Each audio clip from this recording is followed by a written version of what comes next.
Hello, welcome to my guide to finally beating LYRILUSC once and for all part 2. Many of you reacted to the initial video with tons of suggestions and comments for actual counters that I neglected to mention, so thank you for that. Genuinely, I really appreciate you coming up with sometimes very funny ways to deal with the annoying birds. I also wanted to make a follow-up video because I failed to mention something that's very important, which is there are basically two ways to counter LYRILUSC. Either you go for interrupting their setup, which either mean using mass removal cards like Needle Sealing, I guess sort of Book of Eclipse since it prevents them from Xyz summoning, or focusing on a very specific card, in this case probably Cobalt Sparrow, as a way to prevent them from having an untargetable boss monster. These sort of strategies and tech cards usually work best going first, but there are some of them that also function going second.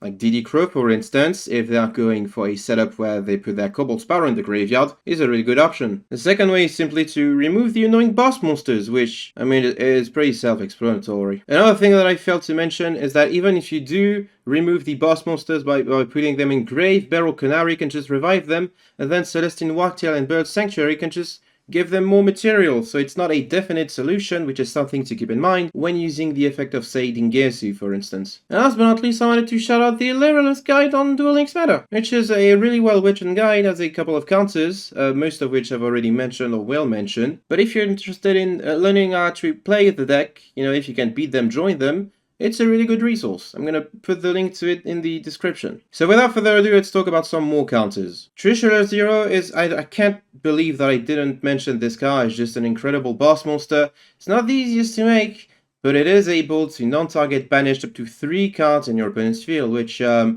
usually more than enough to take care of some annoying birds. Full Armored Utopic Ray Lancer and Number Nice Heraldic Crest are both Xyz monsters that require 3 level 4 monsters to summon, which isn't an issue for some decks. Sharks can just make it with their skill, and Star Seraphs can just make it by being Star Seraphs. And they both have really useful effects that take care of Xyz monsters. If you're sitting on an attack position Utopic Ray Lancer, your LYRILUSC opponent is probably not going to go into their battle phase anytime soon. As for Heraldic Crest, well, it's just an anti-Xyz monster floodgates, which apparently is pretty good. In the same vein but less powerful as Tiger King, which is less generic, and its negation effects only works until the end of opponent's turn, which I guess makes it viable for 4 turns total. And there are not too many decks that really benefit from it. I don't believe this one is particularly good, because if you summon this and activate the effect, your opponent can just respond with the effect of Assemble Nightingale, which prevents you from doing anything this turn anyway. But hey, it deserves a mention. For non-targeting removal traps, Drowning Mirror Force is a really funny card, but did you know about a compulsory escape device? Yeah, it's basically Share the Pain, but as a trap and better. And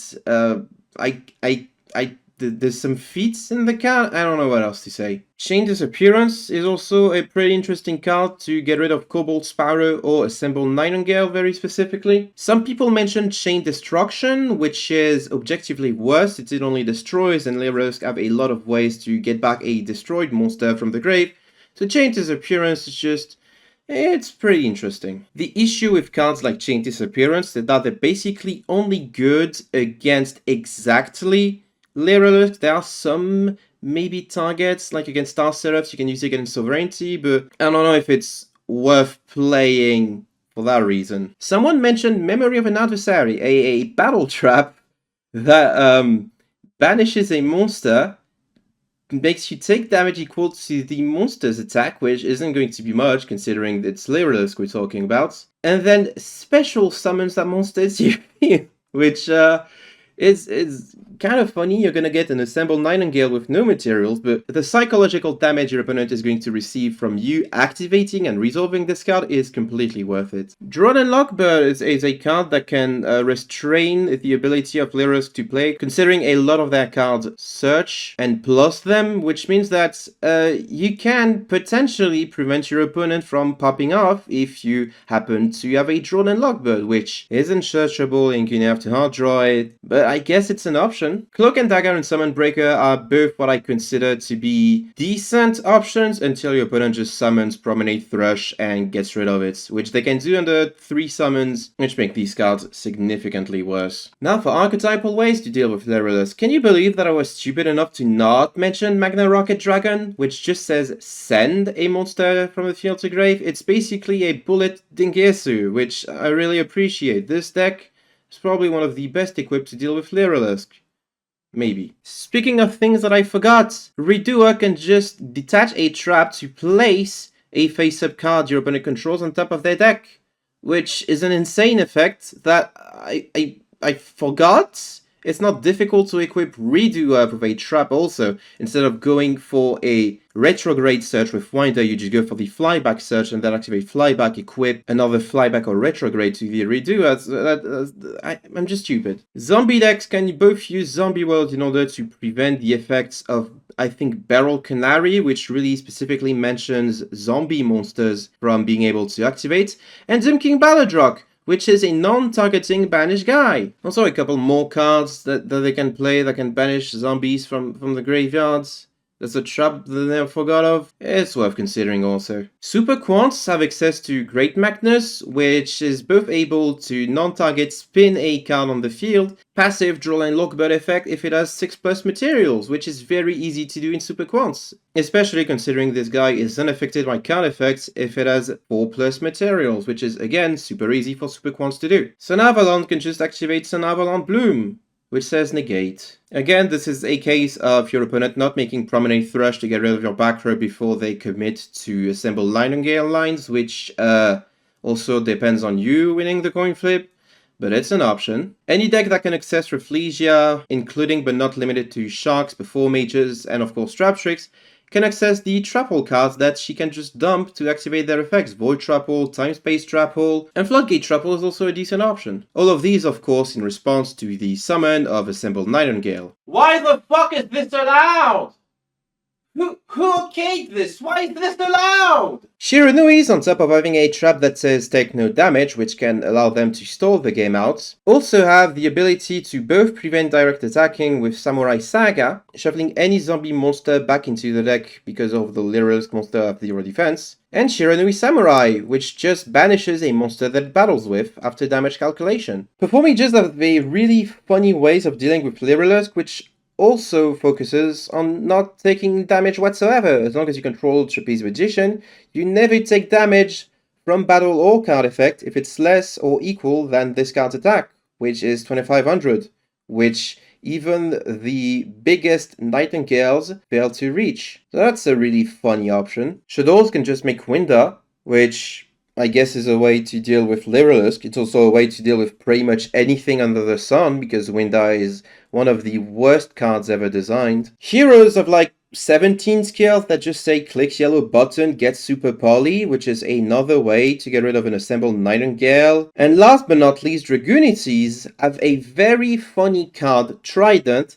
that can just send cards from your opponent's extra deck to the graveyard, which is not actually good because, you know, Barrel Canary exists, but it is so funny that I think it deserves a mention. Daniel Thomas also commented something about Bulkish's Flats, which I don't know what that means.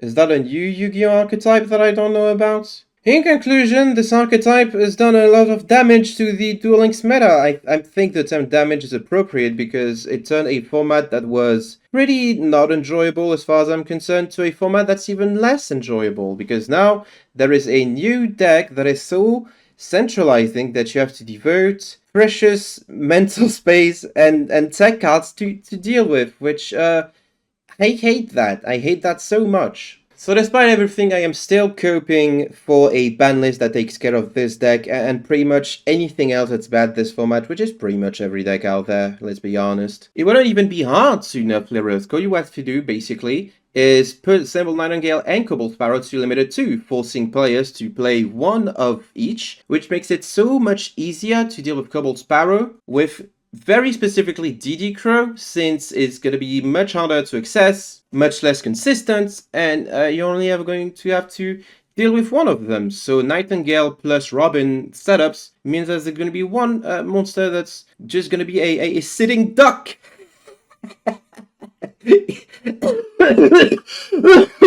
Thank you for watching this video once again. Hope you found it informative in a ways that the previous video wasn't enough. Thank you in specific to Dinkest, Zinnia, Yannike, OutishBoy0, and Jimmy for their donations and coffee. If you'd like to support me doing more of this stupid shit, you can donate to me on coffee. I would really appreciate that. I'm not sure what I'm gonna do for content next. So if you have any suggestions for that also, let me know in the comments. Take care everyone, I'll see you all next time.